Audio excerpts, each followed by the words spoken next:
Hello guys, good morning. সকাল duty শুরু করে দিয়েছে, পড়াশোনা করছে গুড গার্ল। আর এখানে আমিও আমার ডিউটি শুরু করে দিয়েছি। এই তো সকালের খাওয়া আলু ভাজা আর বাঁধাকপি ঘন্ট। তারপর রান্না করে একটু দোকান গিয়েছিলাম, কিছু কাজ ছিল। এই তো চলে এসেছে আজকের আমাদের সানডের অতিথি পাগলু, মিস্টার পাগলু, জেন্টেলম্যান আমরা বলি তাকে। সকালের খাওয়া শেষ, এখন আমি পাগলু সবাই ঘুরতে এসেছি মাসিদের বাড়িতে, একটু ইনভাইট ছিল তো সেই জন্য। এই তো এখন বড়ই মাখা হচ্ছে, সবাই মিলে বড়ই খাবো। আজকে সানডে, সবারই ছুটি, সবার অনেক অনেক টাইম আজকে, সেই জন্য আমরা বড়ই মাখা করছি, বড়ই। আর এদিকে দেখো আমাদের পাগলু মহারাজার দুষ্টামি শুরু হয়ে গেছে, সবাই খাচ্ছে, তারও ইচ্ছে করছে খেতে। আর এখানে আমরাও খাচ্ছি, তোমরা কি কেউ খাবে?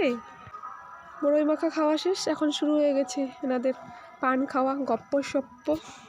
তো সারাদিনটা আজকে এভাবেই কাটলো, এখন বাড়ি এসে গেছি। Good night.